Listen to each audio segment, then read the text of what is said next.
The Sunday Roundtable has assembled. We're joined by Democratic political analyst Marianne Marsh and Republican political analyst Rob Gray. Very quickly, you heard Eric Lesser. Is he up-and-comer, Marianne? He is indeed. He's raised his profile in the last year, raised money, including from his colleagues at the Obama White House, and raised a lot of questions about Charlie Baker. The way he answered your question, Wu, it's clear he's trying to keep his options open. Rob, what did you hear? Well, you're not an up-and-comer if you're pushing East-West Rail, which is a huge multi-billion-dollar boondoggle that nobody will ever ride. Yes, he's made a name for himself in these vaccination hearings, but does that stick after everybody's vaccinated, a couple months or at least 6 months from now? I don't think so. Keep your eye on him. Well, speaking of the vaccines, if healthcare professionals were struggling to get the vaccines into people before, this so-called pause of J&J certainly isn't helpful. Was this avoidable, Rob, in a hurry-up, let's get everyone protected as quickly as possible environment? Well, first of all, it appears to be very, very rare, and it's likely to come back online soon. Second of all, there are lots of miracle drugs out there and vaccines out there that have side effects. Unfortunately, it's just the reality. It's amazing that not just one, but 4 different private companies were able to innovate and get a vaccine in a record amount of time. Certainly we and the U.S. government owe them a debt of gratitude. So was this avoidable, Marianne? It's too soon to tell, but I think it was the right thing to do because I think it's going to instill more confidence in the public, certainly with people who are skeptical of getting the vaccine and getting us to herd immunity. The more the government and the FDA and CDC and everyone looks like they're on top of these things, the better off we are when there are other hiccups down the road. Let's drill down to some political issues more locally. Former police officer and union head Patrick Rose was allowed to continue in his job for 2 decades. Despite child abuse charges, investigations by the Department of Social Services and the police department. Who's most responsible here, Marianne?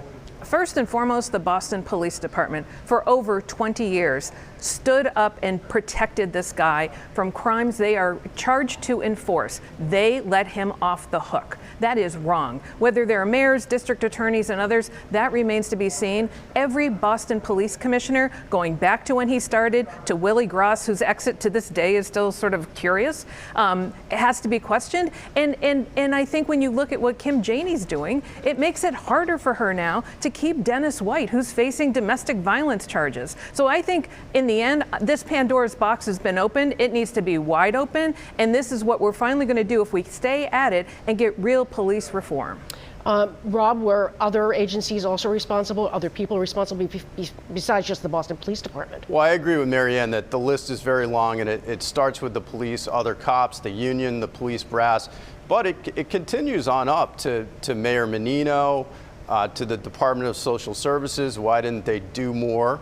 And the Attorney General, the District Attorney. We don't know who knew. It appears to have been some kind of open secret, and even the media is to blame. I mean, why did it take this long for the media to expose this after they exposed everything going on in the Catholic Church and many other sexual abuse things?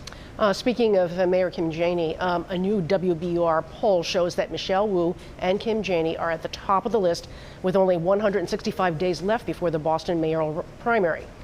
The other 4 candidates are far behind. Is it too early for any conclusions at this point, Rob?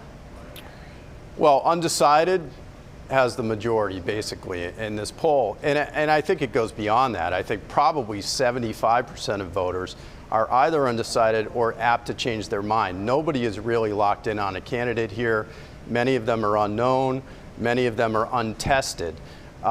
John Santiago, I think, he has the most to gain because 60% don't even know who he is. But he also has the largest job to do between now and the September 21st primary. All these candidates, you got to get into the final 2, and that's going to cost money, and you got to get your name ID up, and you got to make headlines, which nobody other than Janey right now is making headlines. So with over 40% still undecided, Marianne, is Rob right?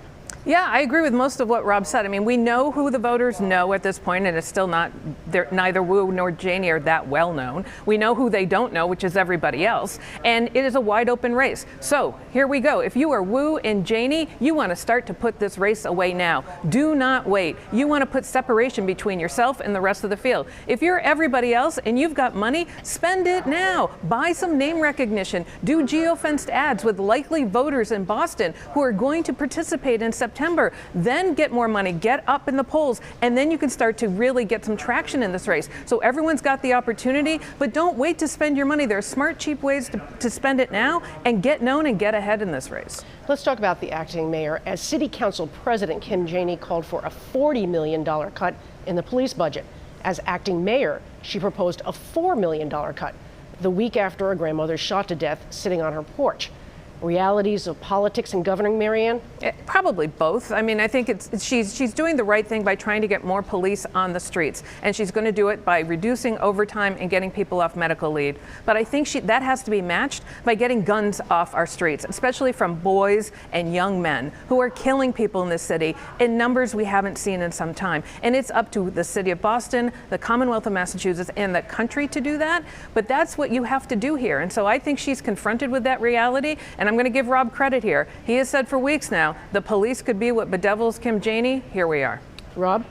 Well, and the reason why is, let's remember, not too long ago, she was for defunding the police, or at least cutting them by $40 million. Reality sets in. We need the police. We need to protect public safety. We need to protect the citizens of Boston and the Commonwealth. And a lot of elected officials, like the mayor, and some federal officials and other candidates that she's running against were for defunding the police. Now practicality sets in. She has to govern, and we can't have a lawless city. But we need the police to do a better job, and they're just not.